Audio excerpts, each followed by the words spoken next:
కాకినాడ ప్రభుత్వ ఆసుపత్రుల్లో చికిత్స పొందుతున్న పేద మధ్యతరగతి రోగులకు మెరుగైన వైద్య సేవలతో పాటు కనీసం మౌలిక సదుపాయాలు ఉండేలా తన వంతు సహకారం అందించడమే లక్ష్యంగా మేము సైతం స్వచ్ఛంద సేవా సంస్థ ముందుకు సాగుతోందని అధ్యక్షులు దుగ్గన బాబ్జీ అన్నారు. కాకినాడ జీజీహెచ్ న్యూరో సర్జరీ వార్డుకు 20 పరుపులను ఆసుపత్రి ఆర్ఎంఓ డాక్టర్ మెహర్, డాక్టర్ వరప్రసాద్కు అందజేశారు. గతంలో మాతా శిశు విభాగానికి 100 పరుపులను ఇచ్చామని పేర్కొన్నారు. సంస్థ చైర్మన్ డాక్టర్ చిట్ల కిరణ్తో కలిసి సేవా కార్యక్రమాలను మరింత విస్తృతం చేయడానికి ప్రణాళికలు రూపొందిస్తున్నామని అన్నారు. ఈ కార్యక్రమంలో చిక్కం రామచంద్రరావు, డాక్టర్ కొండమూరి సత్యనారాయణ, మేషం వెంకటరమణ, విళ్ల బాబ్జీ తదితరులు పాల్గొన్నారు. నేను ముగ్గురికి ఇస్తాను, నేను ఇద్దరికి ఇస్తాను, ఒకరికి ఇస్తానని చెప్పి సుమారు ఎవరు పడితే వాళ్ళు మెసేజ్ పెట్టడం ముందుకు వచ్చి చేయడం అనేది చాలా గొప్ప విశేషం. నా పక్కన ఉన్న వాళ్ళు కూడా ఇవాళ దానికి డొనేషన్లు కూడా ఇవ్వడం జరిగింది. అలాగే ఇలాంటి మంచి మంచి ప్రోగ్రాలు ప్రజల కోసం చేసుకుంటూ పోతూ మనకి పుణ్యం చాలని ఈ రోజుల్లో, ఎందుకంటే రాజకీయాలని ఈ రోజు చూస్తున్నాం. మనం రాజకీయాల ద్వారా కూడా మనం ఏది కూడా ప్రజలకి ఇంకా చేయలేకపోతున్నాం. కాబట్టి మేము సొంతంగా ఏర్పాటు చేసుకుని ప్రజలు చేయడం జరుగుతుంది. ఇలాంటి కార్యక్రమాలు చేయడం మరియు ఒక వరం అనుకుని మాకు ఈ అవకాశం ఇచ్చిన మేము సైతం పెద్దలందరూ కూడా ధన్యవాదాలు చెప్పుకుంటూ అందరికీ నమస్కారం అండి. మేము సైతం కృష్ణ ఇట్లా కిరణ్ కుమార్ గారు ఆధ్వర్యంలో జరుగుతున్న ఈ కార్యక్రమాన్నిట్లో మేము పంచుకున్నందుకు చాలా సంతోషంగా ఉంది. ఇదివరకు మేము సైతం తరపు నుంచి 100 పరుపుల దగ్గర ఇచ్చాం. ఇవాళ డాటా గారు అడిగితే ఇవాళ 20 పరుపులు ఎంతో మా అన్నయ్య గారు ఆధ్వర్యంలో జరుగుతుంది. కానీ మీరు ఇచ్చిన దానికంటే మీరు చేస్తున్న సేవ మాకు ఎంతో ఆనందంగా ఉందండి. ఇంచుమించు 6-7 మందికి దగ్గర వైద్యం మేము చేయించాం. మీ డాక్టర్లే మా దేవుళ్ళు.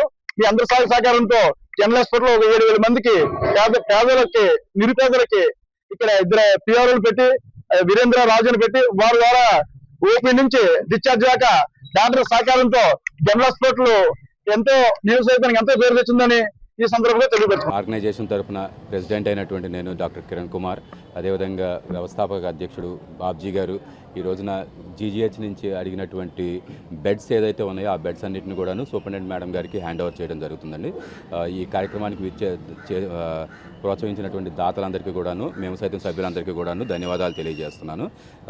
అదేవిధంగా మిగతా వాళ్ళందరూ కూడాను ఇదే విధమైనటువంటి సహాయ సహకారాలు అందించాలని చెప్పని కోరుకుంటున్నాను. ఆకాంక్షతో మేము సైతం అన్న ఆర్గనైజేషన్ని దుగ్గన బాబ్జీ గారు ఫౌండర్గా ఇచ్చేస్తే కిరణ్, మేమందరం కొండమూరి సత్యనారాయణ గారిని మేమందరం కలిసి మెడికల్ హెల్ప్స్ అవన్నీ చేయటం జరుగుతుందండి. ఆ కార్యక్రమం భాగంగానే ఈరోజు ఎంతో మందికి సేవ చేస్తున్న ఈ గవర్నమెంట్ హాస్పిటల్కి మా యందు ఎంత సహకారం ఇవ్వగలమో ఆ సహకారాన్ని అందించడానికని ఈరోజు రావడం జరిగిందండి. ఆ విధంగానే గతంలో ఇచ్చిన బెడ్స్తో పాటు ఈరోజు మళ్ళీ ఎడిషనల్గా ఇస్తున్నాం. పసుపులేటి రాజుబాబు గారు, అడ్డుల గంగరాజు గారు, గొల్లపల్లి లక్ష్మణరావు గారు, గొల్లపల్లి రాము గారు, రెడ్డం రాజు గారు, పలవర్తి ప్రసాద్ గారు, తోరాటి నాగశ్రీను, తోరాటి లక్ష్మీనారాయణ గారు, మరియు బాలగంగాధర తిలక్ గారు, బాబ్జీ గారు, ఎల్లా బాబ్జీ గారు, జగతి రామచంద్రరావు గారు, భోజన సత్యబాబు గారు, వీళ్ళందరూ మెంబర్స్గా ఉండి, లక్ష్మీనారాయణ గారు వీళ్ళందరూ తోడ్పాటుగా ఉండి మేము సైతం సేవా సంఘంలో ఉండి మాకు హాస్పిటల్కి ఎప్పుడు ఏ ప్రాబ్లం వచ్చినా ఏం కావాలని వెంటనే అందిస్తున్నారండి. థ్యాంక్ యూ వెరీ మచ్ అండి. సో ఇదే కోఆపరేషన్ మీ నుండి మేము ఎక్స్పెక్ట్ చేస్తున్నామండి. ఫ్యూచర్లో మాకు ఏం కావాల్సిన పేషెంట్ కేర్ కోసం మీరు చేస్తారని ఆశిస్తున్నాను.